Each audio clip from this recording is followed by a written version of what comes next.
Have you ever wondered if your sales can be more efficient? Or maybe you would like to sell more, but you have no idea where to start or where to find new customers. In today's video, I'm going to be sharing with you 3 tips that I have used over the years, implemented them in multiple organizations, including 2 of my own 7-figure businesses that have worked every time. I mean, every time. And if you will implement them, I'm more than sure that you will see the increase in your sales. So let's start. The first thing that I would like to tell you about is the good discovery process. And before you will decide to close the video and stop watching, hear me out.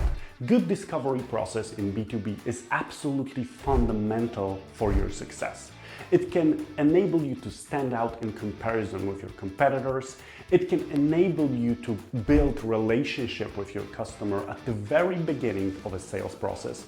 And it will also enable you to prepare the proposal that will knock them out of their feet. It will also make you more trustworthy. It has own benefits. In order to have a good discovery process, you should have some sort of a framework in place that will enable you to ask your customer at the very beginning of any type of conversation to find out about what exactly they are looking for. Even if you have a piece of software that has certain features, even if there could be a presentation done about it, I would start from asking questions, finding out about the particular needs of this client, this potential customer, before you will start pitching, before you will start presenting anything. And why is that? Because there is a possibility that your presentation, your pitch is having a lot of information that are totally irrelevant to these people. This can refer to price, this can refer to particular feature or features, you name it. There is a chance that they are not interested in 60% of what you are saying, but they might be super interested in 20%, and the 20% will convince them to buy from you, and you will not have to say all of these things. That's as simple as that. So asking open-ended questions at the very beginning, finding out what your customers are actually looking for, and seeing if you are even a fit. Maybe your software was misunderstood and you are not doing anything that is essential for them, or your software is not doing anything that is essential for them. And it is also important to save your time and their time before moving to a pitch or presentation that will be irrelevant. So tailoring these questions is a process. You will not probably do it overnight, but if you want to find out more about how you can do it or what methodology I have been using for the last couple of years to maximize my results in sales and all of the sales members in my teams, then check out my video about spin selling, which explains spin selling in detail. Having a good discovery process, finding about prospects' needs will enable you to tailor the proposal and provide them with the valuable information, with the insights that they need, instead of just generally pitching a piece of software or a product that you are selling. Before I move to the next one, make sure to subscribe to our channel if so far this video is interesting for you. The second thing that I would like to tell you about are follow-ups. And follow-ups are so underestimated and so random that you wouldn't believe. And trust me, I'm working with dozens of organizations now to help them increase their sales and marketing presence, activities, processes. And follow-ups in 8 out of 10 cases, in my experience at least, are not either being done properly or being super random, and this is very based on single individual interpretation, which in my opinion is just total BS. So why follow-ups are actually important? The number one reason is that most of the sales are actually happening in the process of follow-up, not in the actual presentation or during the actual presentation. If you are selling anything, then you probably already know that it's pretty rare to present something and have an immediate decision on the actual meeting, right? There is probably a consideration time needed. There is a demo that someone needs to do. There are dozens of different scenarios. I will not go into them right now.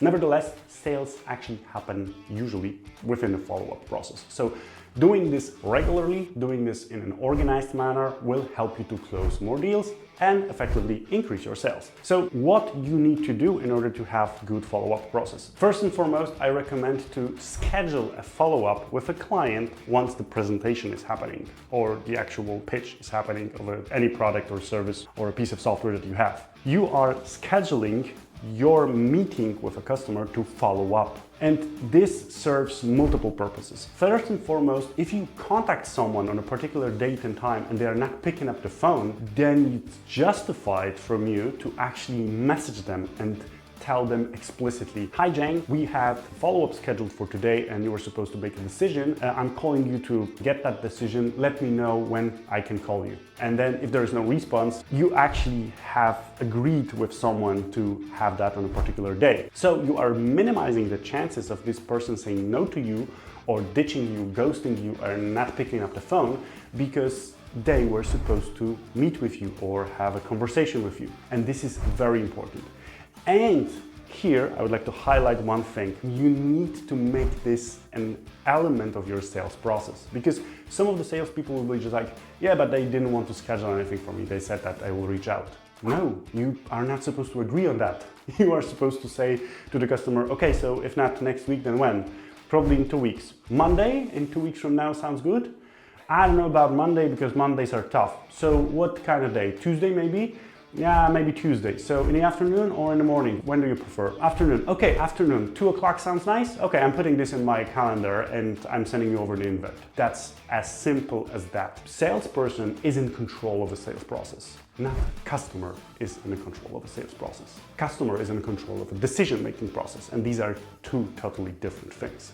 So I encourage you to schedule follow-ups timely and make it an official element of your process. The second thing that I would like to mention about follow-ups, they should be regular. So if they are supposed to happen on a particular date and time, they should happen. And if there is someone telling you that they have no budget right now, but they will have the budget probably next year, then probably on 5th of January, one of the members of your sales team should reach out to them, call them, and try to nail it down. So they should be regular. That's the second thing about follow-ups. And the third and last thing that I would like to tell you about, and before I will start, make sure to subscribe if you're finding this interesting, are notes and context. So there is a tendency among salespeople, and I know that we are totally barely, I mean, like I am a salesperson by nature and by design, and I was doing sales for over a decade in my life, so I know what I'm talking about. But yeah, we are always busy, so we don't have time to take notes. But notes are super important in multiple moments in the sales process, especially in B2B. Oftentimes, the processes are super long. So not having the context while reaching out to someone in a week, 2 weeks, 3 weeks, if I'm handling right now 40 or 50 deals simultaneously, is actually impossible. Maybe I met like 2 people that are able to do it with their brain. You need a tool in order to manage all of the context, all of the information and expectations of customers. So having note with information about decision makers, about their behaviors, about their approach, about their priorities, about the things that they are actually expecting from you is super important in order to make not only a good first impression, but keep on doing a good job within the sales process.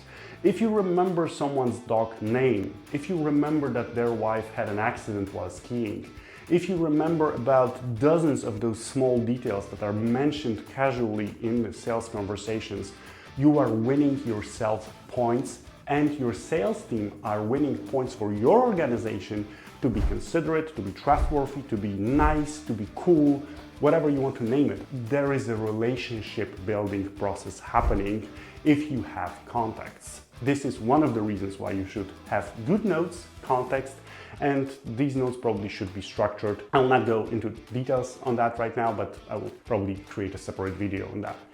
The second reason why you need notes and context is when a salesperson is absent.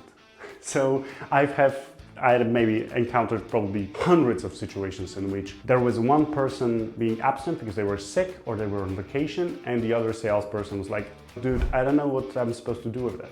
Really, I have no idea. There is 3 tasks done and I'm calling this guy, he's not picking up the phone. It's a $25, $50, $100,000 deal. I don't know what to do." This is the situation that should not happen within the organization that is serious about their sales. There should be a context about who's who, what are the next steps, what you need to do while I'm absent, and the timeline should be very clear and very visible within your CRM system. I will not explain it anymore because I think it's obvious. You don't want to make a fool out of yourself. you don't want to make a fool out of your organization, and you want to be professional. So in order to do that, you need to have good information about the prospects and about the things that they are up to and their expectations. These are the 3 things that I myself found the most important, or one of the most important within the sales processes in B2B.